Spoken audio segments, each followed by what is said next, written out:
Okay, uh, third full day, last full day of the retreat, and maybe I should share some good news. Um, some of you already know about this, but I've been doing this online work during the breaks, and uh, last evening, late last evening, one student of in the Open Heart Sangha reached, or during the last few days, but yesterday I verified it. So this person's picture, photo, and so the first student of in the Open Heart, among the Open Heart practitioners, have reached to sixth Bhumi, which means I've been talking about mind purification and all these objects um, appearing and arising because of karmic imprints. So this person is the first one of open heart students who have been able to purify all of them, all of the causes of these arising objects. And how did you verify it? From his eyes? Or how? From a photo. Yeah. I usually do it from the photos because photos are easy to take and send and check. But it can be done, of course, in person as well. But just like I verify awakenings from photos, it's the same thing. Yeah. If you are not familiar with the so-called Bhumi study series, that's the title, Bhumi study series. It can be found, it has several parts and it can be found from the Open Heart blog. I'm actually updating it, rearranging the different episodes of that series, but um, it's already like quite extensive study um, of different yogis and meditators of different traditions. So I've applied the open heart Bhumi model, Bhumi mapping, in mapping different people. And that's the genius of it. I've talked about this and written about this extensively, so I won't go into detail about it here, but the genius of this Bhumi model is that it's applicable to anyone, regardless of the method or the tradition. So anyone can use it in mapping their own uh, practice progress, their own attainments, as well as it can be applied to others, like I've done in Bhumi study series. So yes, yesterday first open art student reached sixth Bhumi, which I've been waiting for keenly for the whole spring, and I wasn't expecting it so soon, but it happened, and at the moment there are five other fifth Bhumis. So it's likely that some of those fifth Bhumis will also reach sixth Bhumi during this calendar year.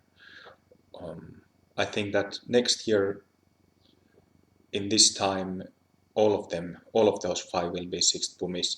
And of course, um, this person who reached the sixth Bhumi and the other who have reached fifth one, they have all gone through the same um,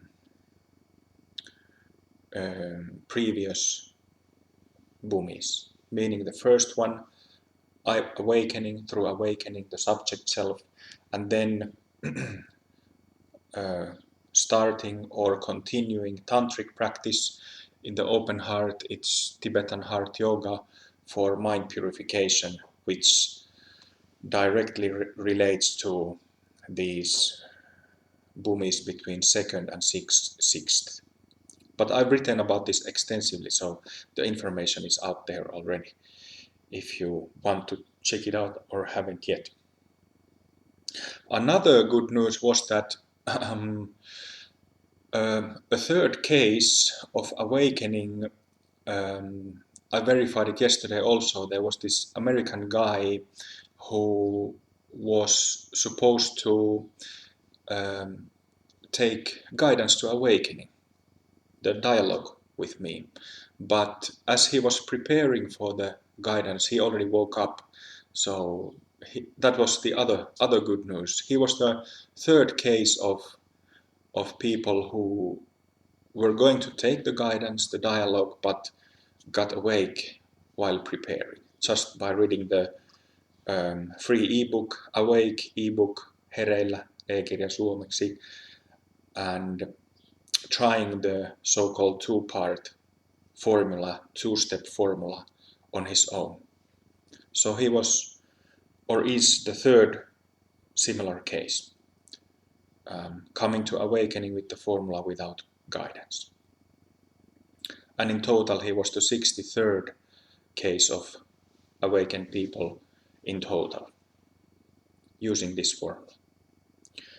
So those were the good news. Then the bad news. No, there are no bad news. Yeah. So it's the third full day. We still have almost 24 hours until this retreat finishes. So there is still time to maybe clarify. But it seems that for this group, for everyone present here, it has become already pretty quiet and clear. It's just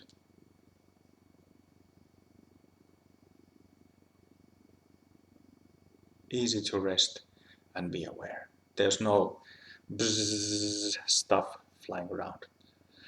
So it gets better and better with every hour until finishing this retreat tomorrow. It was a wonderful session there at the mountain where we went to. Time flew by pretty quickly. We spent there an hour and a half at the top, and it flew very fast. So that's also a sign of the clarity of really practicing atiyoga or non-meditation, that you don't notice time going by so fast.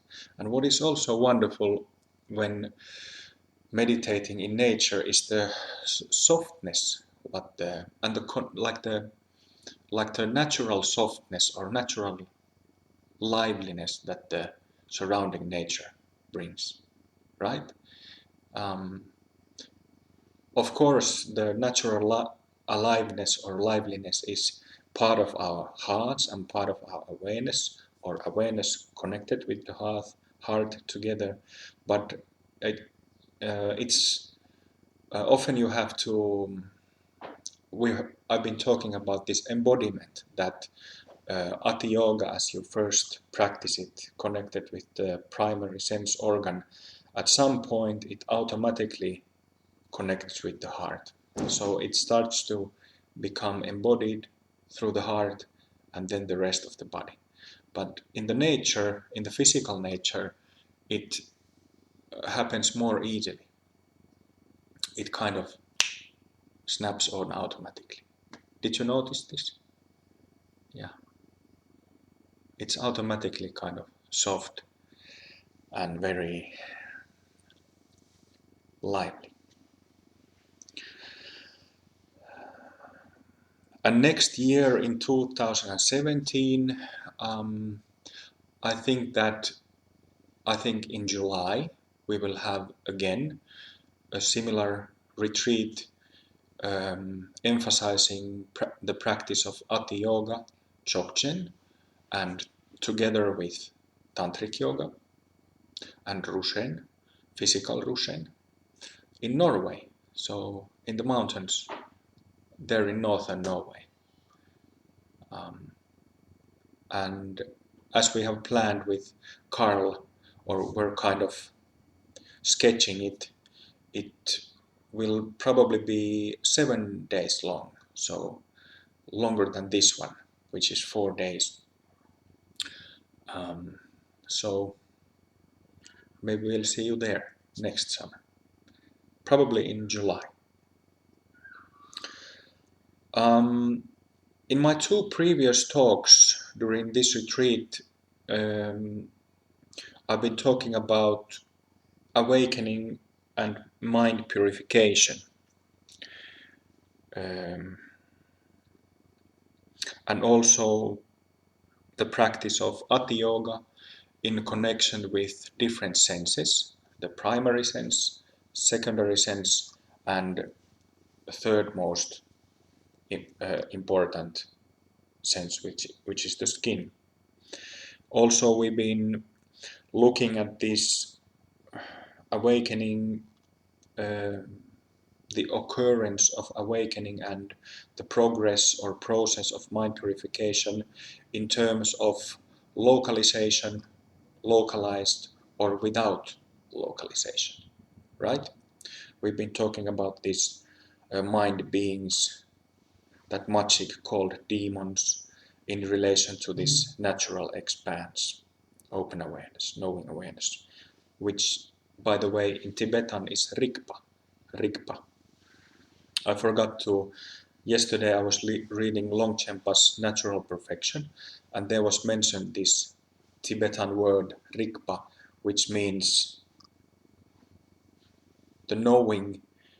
It's often translated into English as knowing awareness. So it's the cognizant knowing, the cognitive aspect of this awareness and sustaining that, what Rigpa or Rigpa meditation means.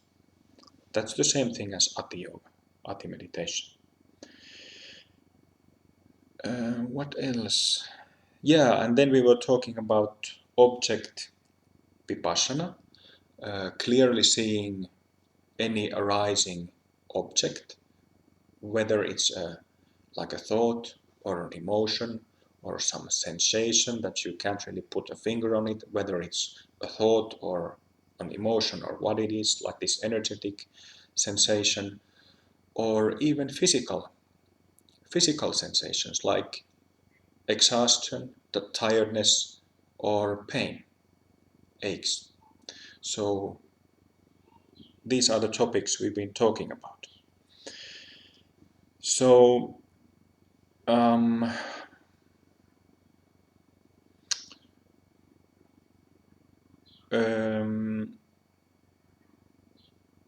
Longchenpa continues in his book. This is just, I will read Longchenpa's Natural Perfection, the Treasury of Natural Perfection, for a page and a half more. Listen carefully, let the words sink in. Even if you don't understand some words, just listen with open attention. Under the title of Assimilation of all experience to absence. Assimilation of all experience to absence. Once the existential crux of absence is disclosed in the rigpa of carefree detachment in non-meditation, the non-discriminatory space of whatever occurs is assimilated. Rigpa congruent with the non-dual supermatrix of mind. Pure pleasure left alone in Vajra spaciousness gives uncultivated, spontaneous super-concentration. With the yogi settled in uncontrived sameness, it shines forth easily, a constant like a river's strong current. Authentic sky-like reality in its utter simplicity, unchangeable, admits no gradation, and its ineluctable, all-suffusing spaciousness has no language to express itself. Yet insight bursting through, Rigpa self-arising, Uninhibited by his learning, without any pedantry, the yogin in whom mental silence supersedes ideation gains conviction in signlessness, without sign or no sign. And since there is no meditator, nor object of meditation, lethargy and agitation need not be confronted as foes. Essential absence has already released dualistic perception, so delusion falls naturally into the matrix of sameness. We live without interruption in pure being. Inception and release are simultaneous, entwining in the single blissful matrix. Whatever arises appears spontaneously as its pure nature. As it abides, it exists spontaneously as its pure nature. When it vanishes, it dissolves spontaneously as its pure nature. Whatever arises in the reality matrix, release is reflexive, always a play of pure being, never shifting into anything other. A timeless vision, another form of emptiness. We live in non-discriminatory, essential reality. Whatever occurs in the mind, quiescent or proliferating, as one of the five poisons or any other display of Rigpa, in its peculiarity, and in that very moment, it recognizes itself, fully potentiates, and vanishes without trace. The crucial carefree detachment at the subject-object junction, the crucial self-sprung awareness as a bird's traceless trajectory, the crucial all-inclusive spaciousness as a unitary billowing ocean, and even the crucial focus upon the sublime mystery itself, are assimilated from the beginning in every experience, and mere recognition of this crux is the reality of release. In the intrinsic dynamic of the supermatrix, everything the very same at inception, in existence, and upon release. Nothing unequal, nothing fixed, nothing unreleased. Total integration in the ultimate pure mind matrix is assured. Involuntarily, in spontaneous Rigpa, the free Buddha dynamic is naturally present, and the pure mind that supersedes moral conditioning is one with unchanging reality. Assimilation of all experience to absence. Assimilating all experience to absence.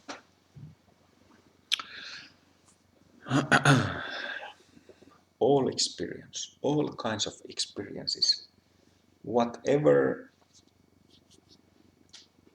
we experience,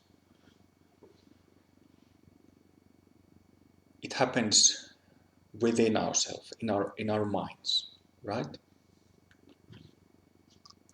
Experiences happen in the mind.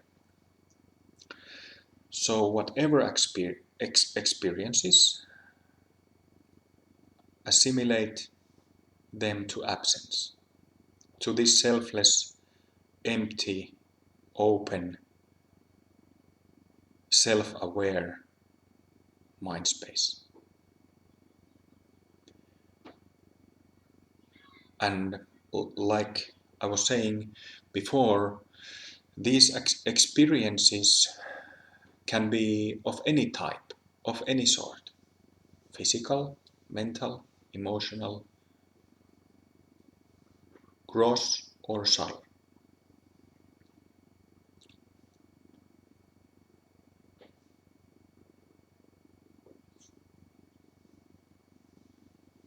Pure pleasure left alone in Vajra spaciousness gives uncultivated, spontaneous super concentration. With the yogin settled in uncontrived sameness, it shines forth easily, a constant, like a river's strong current.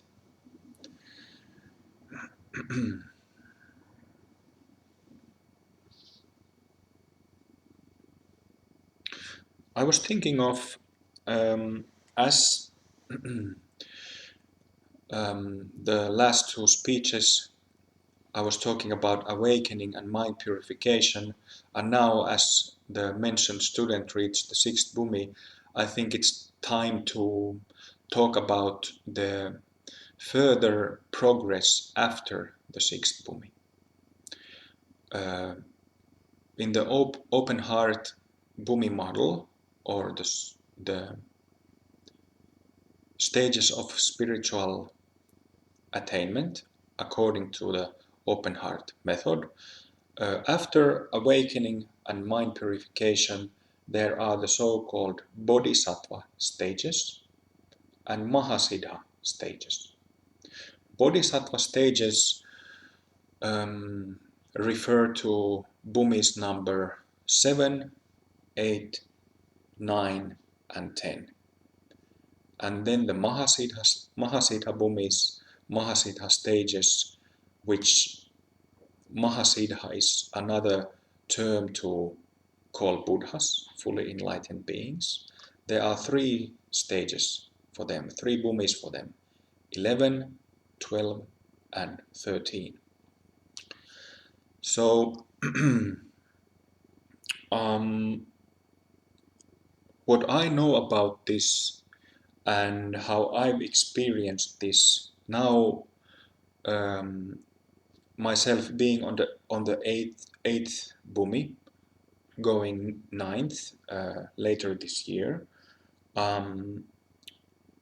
So as I haven't yet finished the bodhisattva stages, bodhisattva bhumis, so therefore uh, my view or explanation about these uh, intermediate stages between the sixth bhumi and the mahasiddha bhumis, attainment of full Buddhahood, may be somehow incomplete.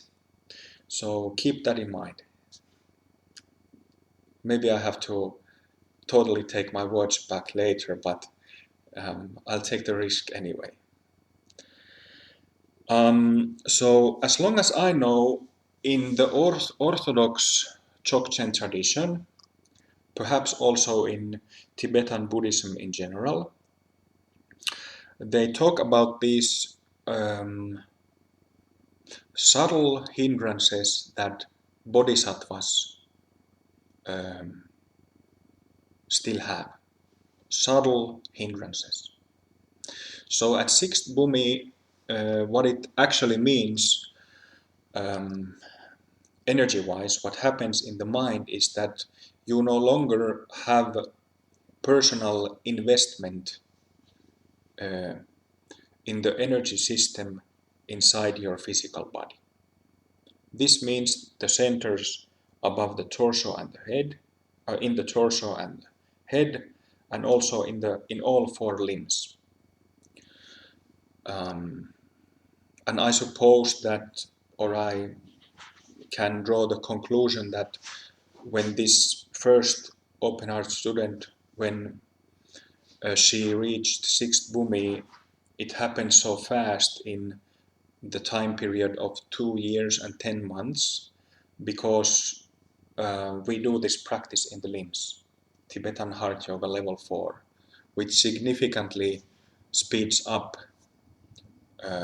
makes the progress fast. So 2 years and 10 months, it's very fast. Maybe I will just give a short comparison that usually in Theravada Buddhism, I know cases of people like really committed practitioners who have reached it in 7-8 years. And in Zen Buddhism, I know cases of people who have been professionally meditating for about 35 years when reaching sixth bhumi. So 2 years and 10 months with like a lay person's commitment, just 1 or 2 hours of practice a day, and then becoming aware whenever remembering. It's a very fast progress. But I feel that that's the way it should be. Not 35 years or not 10 years. That's the way how it should be. Just 2, 3, 4 years.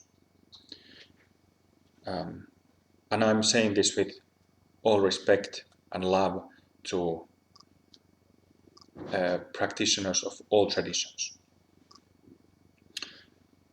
So, yeah, the subtle hindrances of bodhisattvas.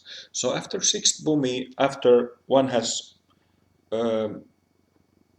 purified one's personal mind, there is this, the so-called dark womb, which in Sanskrit it's called Krishna Yoni, literally black or dark womb. In Orthodox Dzogchen tradition, they call this with a Sanskrit term alaya vijnana, or with a Tibetan translation kunchi, Kunzhi,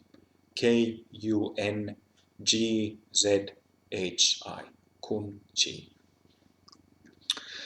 So, um,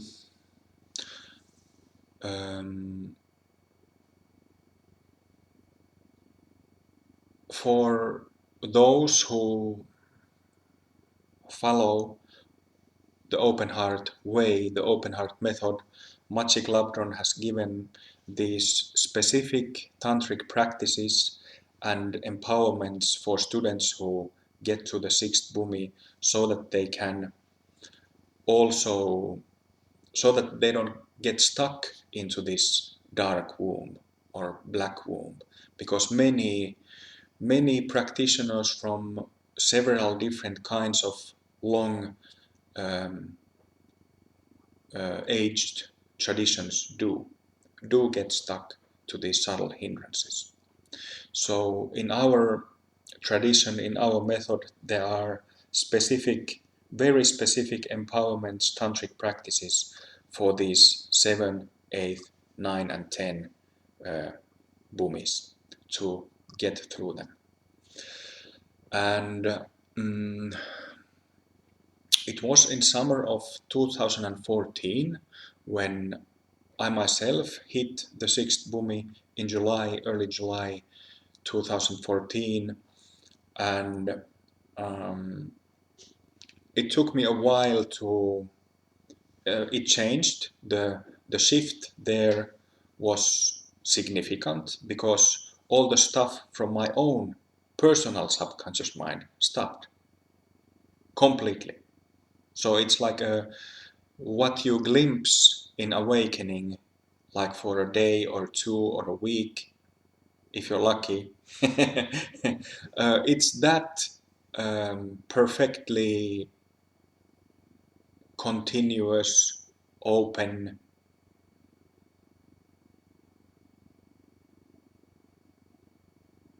space that you're constantly in after sixth bhumi. So that's the value of getting your mind purified and getting to sixth bhumi. So after I got there about 2 years ago, for some time, it took me some time until I noticed that, okay, there is something very subtle, yet like not the same as what I had experienced, the confusion of thoughts and emotions and becoming identified with it, the dualistic stuff as before, but it was somehow similar. Not the same, but somehow similar. So at the time I hadn't yet received Maciej's teachings for this because I suppose she wanted to give me time to see myself, that what is happening there. So for about 10-11 months I was like, this is great. And until I started to notice that, okay, there is still this very subtle stuff coming up, and something has to be done about it. Somehow I noticed that there is still vipassana, clear seeing, to be done about this. But because it wasn't the same as before, it was similar but not the same, the previously used methods wouldn't work with it. And so at that point I started to think about it, contemplate it, and eventually I received specific initiations from Magic for this, that other open heart practitioners will also receive when getting to sixth bhumi. So I will give an analogy how it actually feels when on these bodhisattva bhumis 7, 8, 9. Can somebody close the door? Or maybe I should put a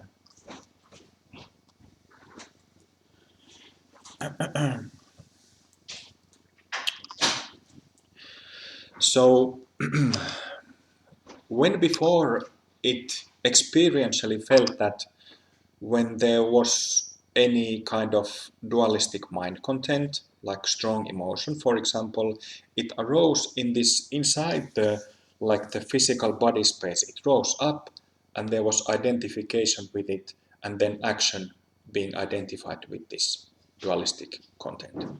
Right? You all know this. And how it was different after the sixth bhumi is that I will use this analogy. In this room, if we put a guitar or some string instrument to the center of the floor and pluck the string, there will be sound. We can hear the direct sound emanating from the instrument itself, the string vibrating itself, but we can also hear the echo of it in this hall-like room, right? You can even imagine that if this room was bigger, like a hall, the echo would be a little different than in a small room, right? So before the sixth bhumi, it was the direct sound emanating from the instrument. Thoughts, emotions, identification with it. It was like the direct sound. But after sixth bhumi, it's only the echo. There is no instrument, or there is no string vibrating there. It's just the echo. So it doesn't, it's experienced, and kind of the sound is heard within this body, but it's just the echo that comes to the body. You get the analogy? And it's exactly like that. And about this dark womb or alaya vijnana, kunzi, I have used an English term, interface of collective subconsciousness. Interface of collective subconsciousness. So that's the part of our energy body which connects to other human beings and all other kinds of beings. Connects with the collective subconsciousness of other beings. So that's hence the term interface of collective subconscious. So it's the collective subconscious that is the one of the subtle hindrances of a bodhisattva that kind of breathes energy, breathes fire to those old, already dead, dualistic imprints that you personally had. You don't have the direct sound anymore, but you have the echo of it. You get some kind of sense about it. So,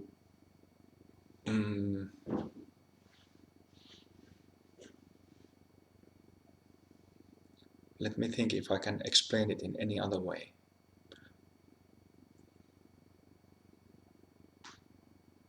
Or maybe that's enough. Maybe that's enough for now. So this dark womb, this is the dark womb of seventh, eighth, and ninth bhumis. And then there's the 10th one, before the 11th, which is already a bhumi attainment of full Buddhahood. And the 10th one, referring to the bhumi study series,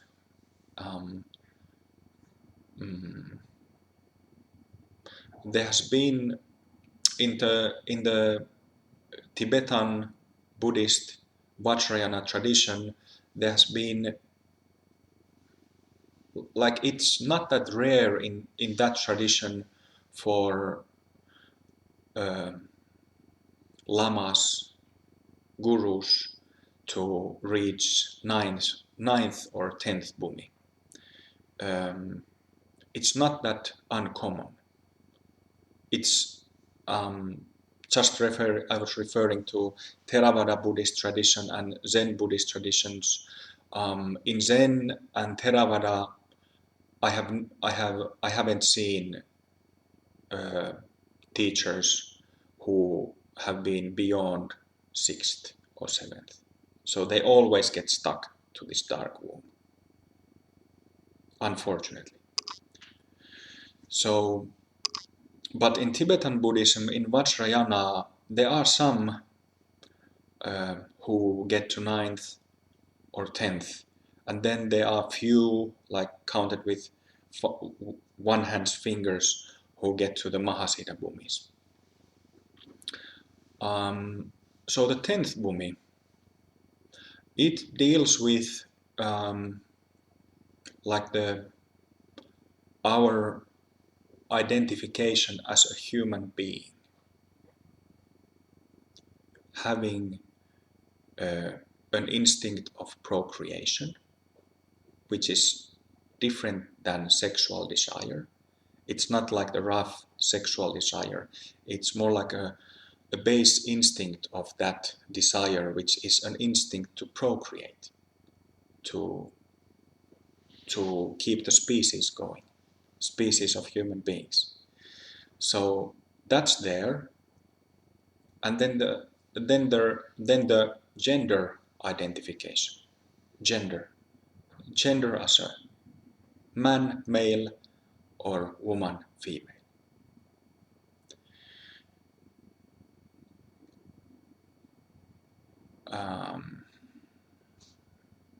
And for both of these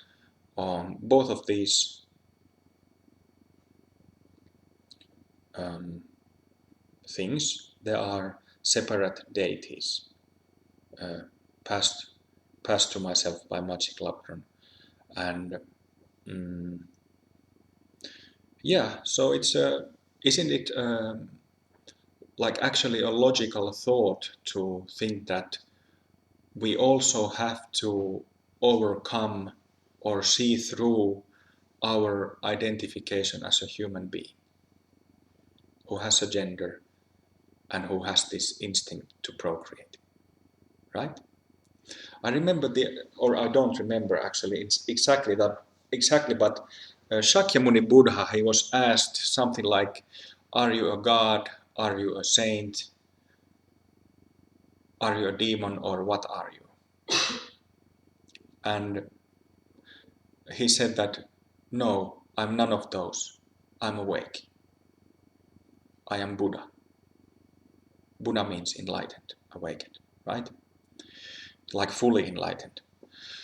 So, of course, Shakyamuni Buddha, he lived in physical body, as lived Machik Labdron and rest of the Mahasiddhas, who have been many, numerous over the years. But even if they lived in a human body, this physical body of a human being and living as a human being among other human beings was just a relative condition. And that only. Relative condition of living as a human being, and that's just what it is. Nothing more, nothing less. So when these final subtle hindrances of a bodhisattva meaning somebody who is on the way to Buddhahood, full Buddhahood, when these are eradicated or neutralized or made transparent,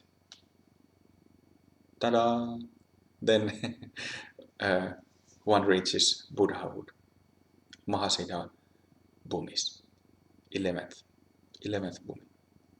At this point, I have no idea of the progress from 11th to 12th and 13th.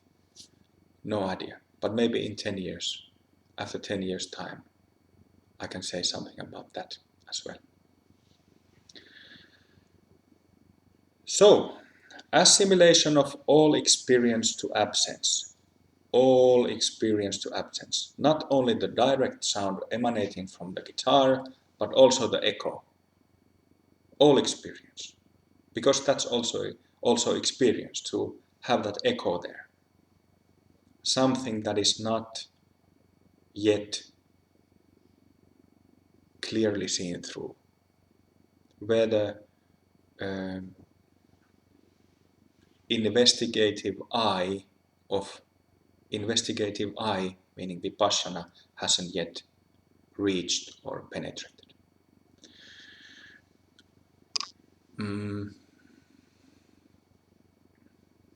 Yeah. Authentic sky-like reality in its utter simplicity, unchangeable, admits no gradation. Yesterday we talked about this gradation, stages. And its ineluctable, all-suffusing spaciousness has no language to express itself.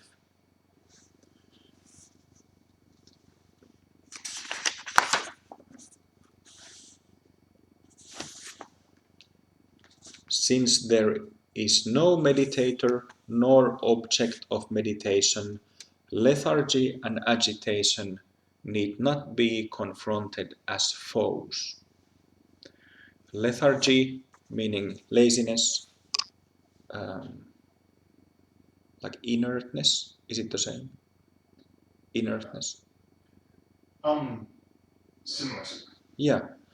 So lethargy, laziness, and agitation need not be confronted as foes, enemies.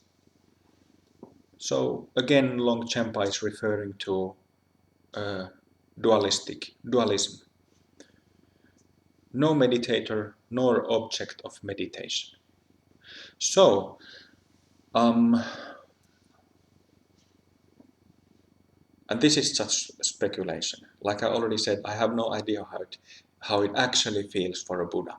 For a moment, we can emulate or have the taste of how it feels for a Buddha when, just like yesterday when we practiced Guru Yoga, especially asking Machik's transmission of the 13th Bhumi. And then we can momentarily access it by shooting our awareness from the top of the head to the centers above there. And we can emulate it also by meditating Buddhas. that are included in the Avam mantra. So when for a Buddha all experiences have been assimilated to absence, all experiences have been seen clearly, have been clearly seen as empty, selfless, eyeless, then there is no meditator nor object of meditation. No one here, nothing there. No one here, no dualistic experiences there. It's just unified, open, sky-like space.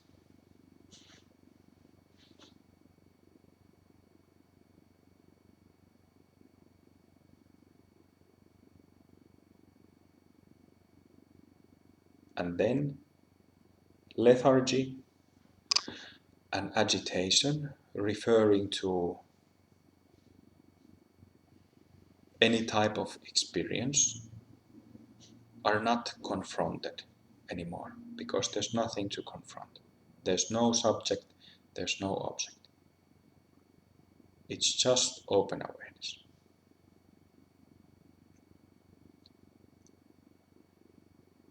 Connected with the body, embodied by the body, embodied by this human body and mind. And expressed through this human body mind.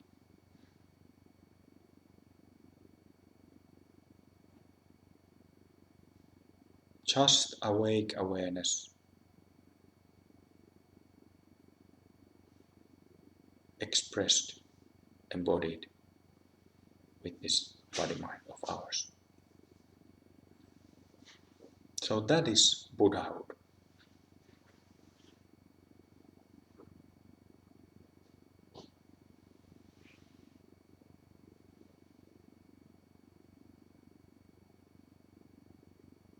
That's what it means to be enlightened.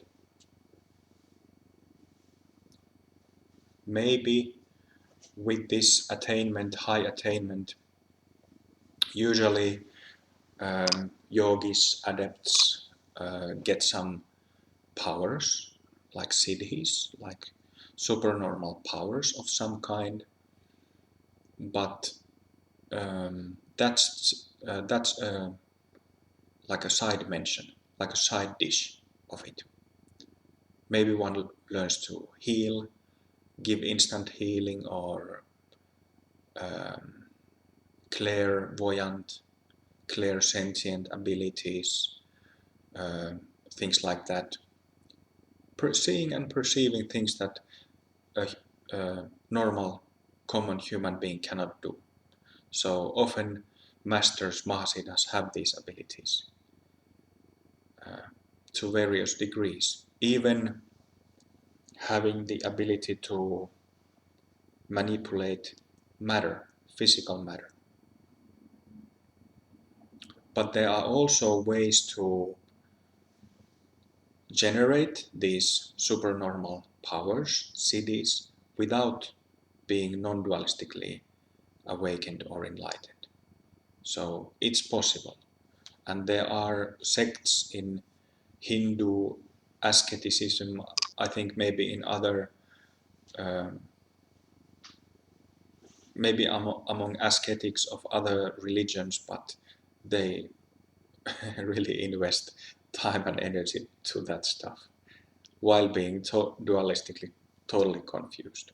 So that's something that, you know, I wouldn't recommend to anyone because it's, what's the point?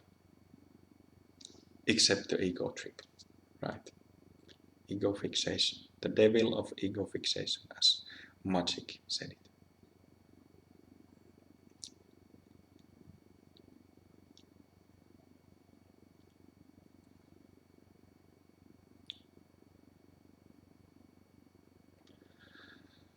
Okay, so I think we've covered quite a bit during these talks on this retreat. And I have nothing else to say. So let's meditate for a few minutes and then take coffee.